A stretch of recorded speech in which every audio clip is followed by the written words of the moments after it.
یہ گمان ہے، پرہیپس شاید حضور نے ایسا فرمایا. اسی لیے علماء ظاہروں کی کیا باتیں وہ کہتے ہیں یہ عمل کا مدار ہے، اس سے نماز روزہ لے سکتے ہیں، عقائد نہیں لے سکتے. عقیدہ کیا پتہ آپ نے فرمایا یہ نہیں. عقائد کی بنیاد صرف قرآن پر، اور قرآن بھی جو واضح نصب، گول مول نہیں، بات کلیئر آیا. اور 5 عقیدے ہیں جو قرآن نے واضح بیان کیا: اللہ، رسول، فرشتے، قیامت اور کتاب. ان کے علاوہ کوئی عقیدہ نہیں اسلام کا. باقی خیال ہے میں سمجھتا ہوں ٹھیک ہے، مانتا ہوں، دوسرا کہتا نہیں ٹھیک. فرق کریں کہ بینات کیا، وہ واضح تعلیمات جن میں امت کا اختلاف ہے، ان میں نہیں جھگڑا کرنا چاہیے، اس پر اکٹھے رہیں. جو باتیں کسی کو کوئی پہنچا کسی کو پہنچا، یہ ناراضی کوئی بات. اللہ کے رسول کے سامنے آپ موقع دیں لوگوں کو اختلاف کرنے کا. یہ اختلاف سے جو ناراض ہوتے ہیں یہ عقل انسانی چھیننا چاہتے ہیں کہ لوگ سوچنا بند کر دیں. میں نے جامعہ تعلیمات اسلامیہ اپنے کانوں سے سنی وہ تقریر، بعد میں چھپ بھی گئی. مفتی محمد شفیع رحمۃ اللہ علیہ کی تقی عثمانی کے والد تھے. انہوں نے کہا جو اختلاف سے گھبراتے ہیں وہ 2 چیزوں کو چاہتے ہیں کہ لوگوں سے چھین لیا جائے: ایک سوچنا، دوسرا دیانت، کہ لوگ سوچیں نہیں. اور اگر سوچیں اور ایمانداری سے 2 مختلف نتیجوں پر پہنچے نا تو بد دیانت ہو کر وہ بھی کہہ دیں ہاں آپ کی ٹھیک، اپنی رائے کا اظہار نہ کریں. اگر آپ سوچنے کا موقع دیں گے اور یہ دیں گے موقع کہ جو ایمانداری سے تو سمجھتا، اختلاف تو ہوگا. ایک بات کو سمجھنے میں انسانی عقل مختلف ہوتی. صرف مخالفت اور نزاع ہو رہا ہے کہ جھگڑا بنا لیا جائے، لڑے مریں، ایک دوسرے پر بم پھینکے، یہ بات غلط ہے. سوچنے کے اختلاف پر کوئی برائی. قرآن مجید میں آپ دیکھیں علماء کہتے ہیں اگر یہ واقعہ قرآن نہ بیان کرتا تو علماء اور فقہاء سارے تباہ ہو جاتے. اللہ نے 2 انبیاء کا حوالہ دیا کہ دونوں باپ بیٹا نبی ہیں. حضرت داؤد علیہ السلام حکمران ہیں، سلیمان ابھی نہیں بادشاہ بنے. ایک سورہ انبیاء، بکریوں کا قصہ آ گیا، داؤد علیہ السلام نے اس میں فیصلہ کیا. اللہ کہتا ہم نے سلیمان کو صحیح بات سمجھائی، صحیح اس کو کہا، مگر ساتھ ہی کا علم ہم نے دونوں کو دیا تھا. دونوں کی شان بھی بیان کی، فہمنا سلیمان، اصل بات سلیمان کو سمجھائی. کتنا موقع اللہ نے دیا کہ 2 نبی بھی اگر 2 مختلف نتیجوں پر پہنچیں گے کوئی کافر نہیں ہوگا، نہ کوئی گناہ ہوگا. ایمانداری سے سوچا. داؤد علیہ السلام نے کہا کہ یہ بکریاں ان کو دے دو، انہوں نے کہا بکریاں نہیں دینی، اتنا تاوان دلا دیا جائے، بکریاں کو اس کی دلائی ہے. اللہ نے تعریف کی کہ سلیمان علیہ السلام ٹھیک سمجھا، ویسے باپ کو بھی علم اور حکمت ہم نے دیا، یہ آپ اپنے اندر پیدا کریں. علم حکمت علماء کو دیا. بے شک وہ شیعوں کے ہیں، خارجی جو نہیں پڑھتے ان کو کیا پتہ، تہجدیں پڑھتے ہیں، آنسوؤں سے داڑیاں تر ہوتی ہیں، قرآن کی تفسیریں لکھتے ہیں. کیا کر رہے ہیں لوگ؟ قتل کر دو اس کو، فلاں کو کر دو. کچھ نہیں، سارے رسول اللہ کے دیوانے عاشق، مگر رسول اللہ سے پہنچا لگ رہا ہے. ان کے پاس کچھ اور روایتیں راویوں نے پہنچا دی، دوسروں کے پاس اور پہنچ گئی، کوئی سمجھنے کا اختلاف ہو گیا. اور ناراضگی تک کا قرآن نے حوالہ دیا کہ 2 پیغمبر لڑ پڑے. حضرت موسیٰ علیہ السلام چھوٹے تھے عمر میں، ہارون علیہ السلام 3 سال عمر میں بڑے تھے، نبی بھی ان کے ساتھ ہی مقرر ہوئے تھے. جب آئے طور سے اور دیکھا کہ لوگوں نے بچڑا پوجنا شروع کر دیا، قرآن کہتا ہے کہ سر کے بال بھی پکڑ کر کھینچے، داڑھی بھی پکڑ لی ہارون علیہ السلام. تو حضرت ہارون علیہ السلام نے کہا بھائی لوگوں کو تماشا نہ دکھا، میرا قصور کوئی نہیں. یہ اپنی جگہ غلط فہمی میں تھے کہ شاید انہوں نے کوئی کوتاہی کی ہے. انہوں نے کہا میں نے بتیرا سمجھایا، مجھے قتل کرنے لگے تھے، میں بے بس ہو گیا. تو اللہ کہتا ہے جب پیغمبر غلط فہمی کا شکار ہو جاتے ہیں تو کوئی بات نہیں، اس کو فساد کی حد تک نہ پہنچایا کرو. یہ 2-4 مثالیں میں نے عرض کی ہیں. باقی اللہ کے رسول علیہ السلام کی زندگی میں پیش آیا واقعہ کہ لوگوں نے دیکھا کہ ایک حکم اللہ کے رسول نے دیا کلیئر کہ جنگ خندق کے بعد آپ نے فرمایا بنو قریظہ پر چڑھائی کرو، کوئی شخص نماز عصر بنو قریظہ کے علاوہ کہیں نہ پڑھے. کوئی لمبا چوڑا حکم نہیں.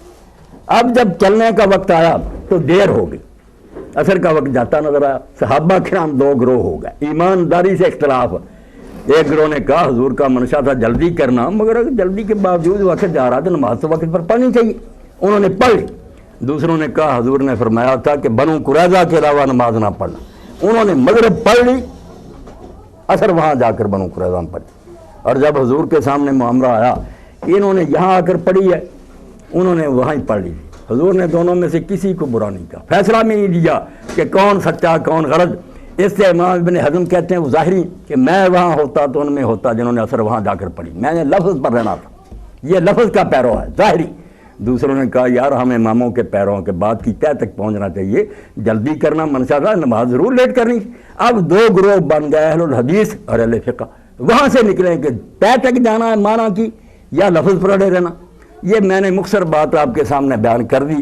میرا خیال ہے میں اپنی بات واضح کر چکا ہوں. کہ امت کا اتحاد اللہ رسول کی نگاہ میں اتنا مقدم ہے کہ سب کچھ تباہ ہو جائے نا، امت کے اتحاد میں رکھنا نہیں پڑنا چاہیے، نہ مذہبی، نہ لسانی، نہ وطنی، نہ قبائلی۔ جو شخص ایسا کوئی فتنہ شروع کرے اللہ رسول کی نگاہ میں ضرارم و کفرم و تفریقم بیان میں مومنوں کو جدا کرنا چاہتے، اور اسی لیے اللہ کے رسول نے بڑی قربانی دی وحدت کلمہ مسلمین کے لیے کہ آنے والے حالات بھی آپ پر روشن تھے۔ فرمایا ایسے حکمران آئیں گے جو نماز بے وقت پڑھیں گے۔ تو حضرت ابو ذر اور حضرت ابن مسعود نے پوچھا رسول اللہ ہم کیا کریں گے؟ فرمایا گھروں میں وقت پر پڑھ لینا اول وقت، اور پھر جا کر ان کے پیچھے نماز پڑھ لینا، ایک فرض ہو جائے گی ایک نفل، نماز نہیں چھوڑنے کی اجازت دی۔ فرمایا برے بھی ہوں گے تو کوئی بات نہیں، اتحاد نہ ضائع ہو جائے۔ پھر مسلم احمد میں آیا، فرمایا وہ نماز کاٹ چھانٹ کر پڑھیں گے، رکوع سجدے تباہ کریں گے۔ لوگوں نے کہا ہم کیا کریں؟ فرمایا ان کے ساتھ پڑھنا، تمہاری پوری لکھی جائے گی، گناہ ان کو ہوگا۔ حضور کی نگاہ میں اتحاد اتنا ضروری ہے۔ زکوٰۃ کے بارے میں فرمایا کہ ایسے حکمران ہوں گے جو بیت المال کو اپنے کپڑوں اور خوشبوؤں پر برباد کر دیں گے۔ لوگوں نے پوچھا زکوٰۃ ان کو دیں؟ فرمایا دو، نظام اجتماعی کو نقصان نہیں پہنچنا چاہیے۔ کیا کریں؟ جس کا جی چاہتا اٹھتا یہ مسجد الگ ہے، لکھ دیتے ہیں یہ اہل حدیث کے، یہ اللہ کے گھر بھی بانٹ لیے۔ صحابہ کرام کے آخر دور میں یہ سارے گروہ پیدا ہو گئے۔ امام بخاری لکھتے ہیں جنہوں نے حضرت عثمان رضی کا محاصرہ کیا تو مسجد پر قابض ہو گئے۔ آدمی آیا، اس نے کہا عبید اللہ بن عدی بن خیار نے کبیر امام برحق آپ ہیں، وہ فتنے والے لوگ، ہمارا جی نہیں چاہتا ان کے پیچھے نماز پڑھنے کا۔ اب کتنی قربانی اور اخلاص ہے حضرت عثمان نے فرماتے ہیں میرے دشمن نماز؟ فرمایا نا، نماز ایک بہترین کام ہے، اس لیے جب وہ کرتے ہیں یہ ان کے ساتھ کرو، جب وہ فتنہ فساد کریں اس میں ساتھ نہ دو۔ ابن عمر رضی نے حج کیا، اس سال 3 کیمپ تھے، ابن زبیر کا الگ، عبد الملک کا الگ اور نجدہ خاردی کا الگ، تینوں سیاسی گروہ ٹکرا رہے تھے۔ ابن عمر رضی ان کا ساتھ نہیں دے رہے تھے، مگر نماز کے لیے جو بھی مسلح پر کھڑا ہو جانا یہ اس کے پیچھے پڑھ لے۔ لوگوں نے کہا آپ کیا کرتے ہیں؟ ساتھ ان کا دیتے ہی نماز سب کے پیچھے پڑھ دے۔ فرمایا جب بھی کوئی کہے نا حی علی الصلاۃ تو قرآن کہتا ہے تعاونوا علی البر والتقوی، نیکی کے کام میں تو اس کا ساتھ دو۔ یہ تو میں کروں گا جب وہ کہیں گے آؤ مسلموں کو قتل کرو، میں نہیں ان کا ساتھ دوں۔ اس لیے اتحاد کو آپ اتنا مقدم اور لازم سمجھیں، ہر چیز کو پاؤں تلے رون دیں، نہ فرقے، نہ یہ وطن، نہ نسل، نہ رنگ۔ مسلم کہلانے والے بندے کے ساتھ آپ کو الگ نہیں راستہ اختیار کرنا چاہیے، بالکل بنیان مرصوص جیسے قرآن نے کہا کسی ننٹر دیوار کی طرح ہو جاؤ۔ اس طرح ہوگے تو احتساب کائنات کر سکو گے، پوری کائنات کی نگرانی۔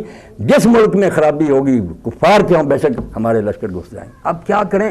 ہم بیان نہیں کر سکتے، ہم جہاد دفاعی نہیں کر سکتے، جہاد ہجومی کہ ہمارے لشکر سال میں ایک مرتبہ ضرور امریکہ اور روس اور دوسرے ملکوں میں گھسنے چاہیے، اور انہیں کہنا چاہیے کہ یا اسلام لاؤ یا ہم حکومت کریں۔ کون ذکر کرے اس کا؟ سارے ہمارے مدبر بھی انگریزی دور میں دفاعی پر جم گئے کہ ہم تو جان چھڑاتے رہیں، ہم ہجوم کہاں کریں؟ نہیں، اللہ کہتا ہے یہ کوئی ایسی معذرت ہے جیسے فوج محنت کرنی شروع کہ ہم ڈاکوؤں کو کچھ نہیں کرتے، اور یہ کفار سارے بدماش ہیں، خدا کی زمین پر کیوں یہ فساد کرتے؟ اس لیے مسلم خدا کا لشکر ہے، یہ اتنی رعایت دے سکتا کہ تم ہماری رعایا بن کر اگر رہو، گارنٹی دو، ہم تمہارا ذمہ لیتے ہیں، کوئی نہیں تمہیں مگر حکومت نہیں کرنے دے، اس کا جواز کوئی نہیں۔ یہ تو ایسے ہی جیسے کوئی فوج ہی مان لے کہ چلو اتنا علاقہ باغیوں کو دے دو، یہ اس میں راج کرتے رہیں، مگر یہ اسلام کے وہ بلند تصور ہیں جب ہم سے چھینے جا رہے ہیں، اور ہم بھی صدیوں سے بھول گئے، ہم تو یہ جان چھڑا رہے ہیں کہ نماز روزہ ہوتا رہے۔ حذر اس فقر و درویشی سے جس نے مسلمان کو سکھا دی سربدے، اس تصور سے اور درویشی پر لعنت بھیج جس نے یہ سبق دیا کہ جو آئے اس کے سامنے سر جھکاتے رہو۔